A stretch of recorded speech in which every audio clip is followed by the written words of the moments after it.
बढ़ते बढ़ते कन्या विवाह के योग्य हुई। और जब वह कन्या विवाह के योग्य हुई तो साधु वणिक ने अपने दूतों को बुलाया, कहा इसके योग्य कोई वर ढूंढ के लाइए।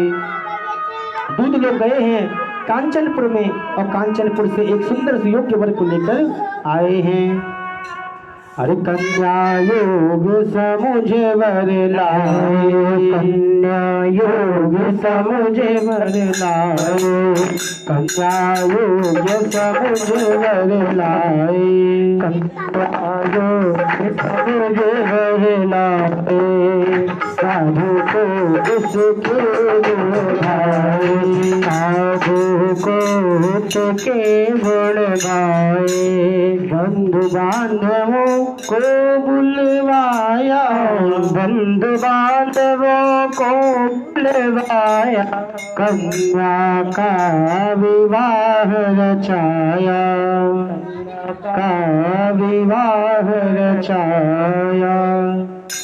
बंधु बांधवों के द्वारा सबको बुलाया गया है और साधु वणिक ने अपनी कन्या का विवाह किया। लेकिन कहते हैं कि जब भगवान किसी को कष्ट देना चाहते हैं ना तो उसकी मति को भ्रष्ट कर देते हैं। साधु वणिक इस बार भी भगवान का पूजन करना भूल गए। पत्नी ने याद भी दिलाया तो फिर से उसको टरका दिया कि इसके शादी में इतना बड़ा आयोजन हुआ, इतने सारे कर्मठ हुए हैं, क्या एक कथा बाकी रह गई है? और इतना कहकर पत्नी को चुप करा दिया है।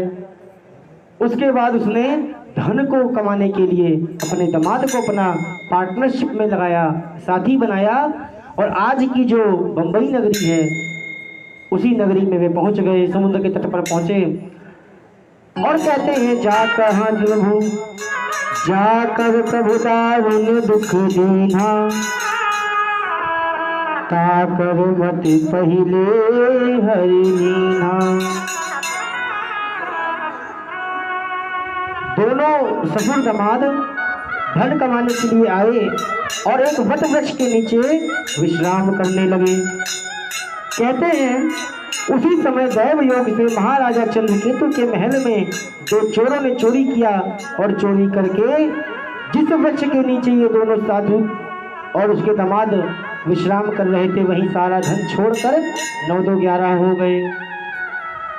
साधु वणिक वहीं सो रहे हैं और जब सिपाहीगण आए हैं उन्होंने देखा कि धन पड़ा हुआ है यहीं पर और ये दो लोग यहाँ पड़े हैं तो यही दोनों चोर हैं, ऐसा निश्चय कर कर इनको ले गए और राजा के सामने प्रस्तुत किया। महाराज चंद्रकेतु ने इनको तुरंत कहा कि दोनों को जेल में डलवा दिया जाए। अब जब जेल में पड़ गए कहते हैं कि जब दुख आता है तब मेरे भगवान का सिमरन आता है। दुख में सुमिरन सब करें, सुख में करे न कोई। अरे यदि सुख में सुमिरन करे तो दुख काहे को होई। अगर हम सुख में भी भगवान का सिमरन करें तो दुख आने का नंबर ही नहीं आएगा। अरे दुख भी तुम्हारे हैं, सुख भी तुम्हारे हैं।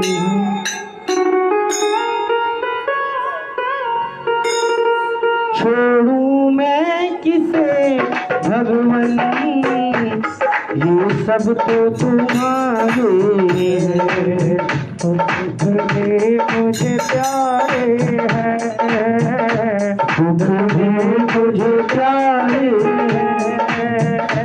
छोड़ूं मैं किसे भगवन, दोनों ही तुम्हारे हैं। तुम्हें मुझे प्यारे हैं, तुम्हें मुझे प्यारे हैं। छोड़ूं मैं भगवान, दोनों ही तुम्हारे हैं। तुम्हें मुझे मन ही मन साधु वणिक और उसका दामाद जेल में पड़ के रो रहे हैं और कह रहे हैं भगवान ऐसा कौन सा अपराध हमसे हो गया जिसके कारण आज हमारी यह दुर्गति हो रही है। कहाँ तो हम धन कमाने आए थे, कहाँ हम कारागार में पड़े हैं। और जब ये दोनों जेल में पड़ गए तो धन जाना जब बंद हुआ गांव, तो गांव में इनकी पत्नी और पुत्री के भी बुरे दिन चालू हो गए, क्योंकि रखा हुआ धन चलता नहीं है। जो धन रखा था वो खत्म, अब तो भिक्षा मांगने की नौबत आ गई।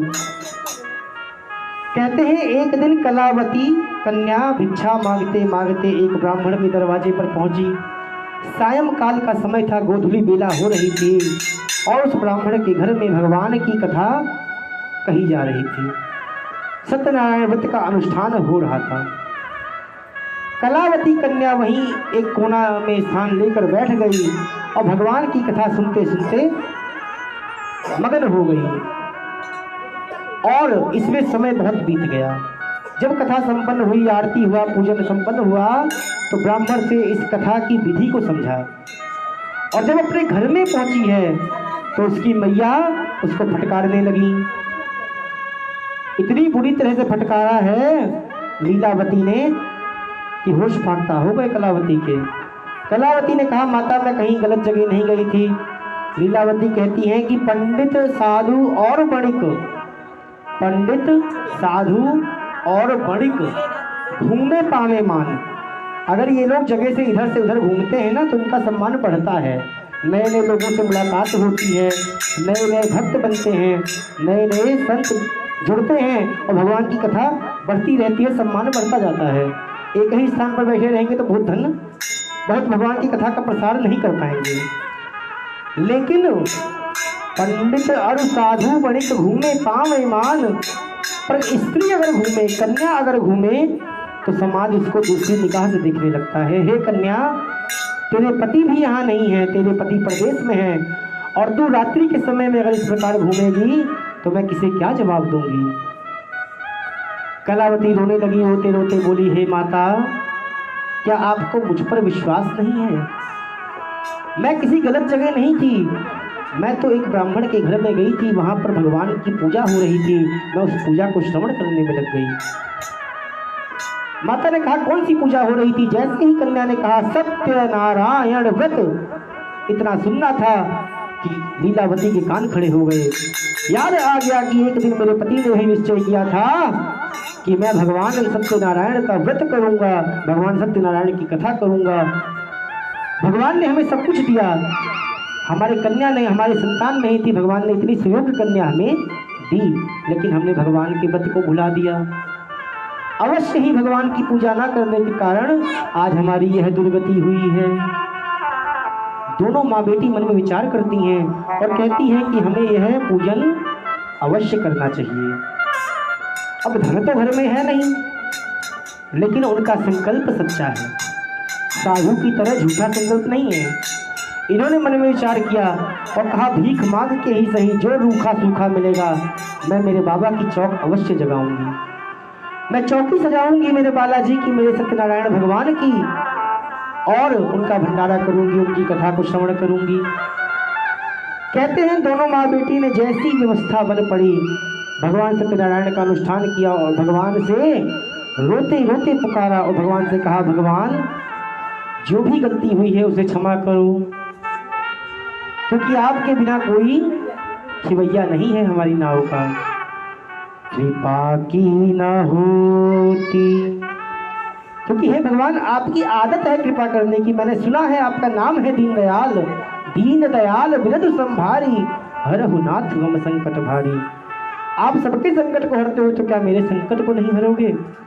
कृपा की न होती जो आदत तुम्हारी, तो सुनी ही रहती अदालत तुम्हारी। कृपा की न होती जो आदत तुम्हारी, तो सुनी ही रहती अदालत तुम्हारी। कृपा की न होती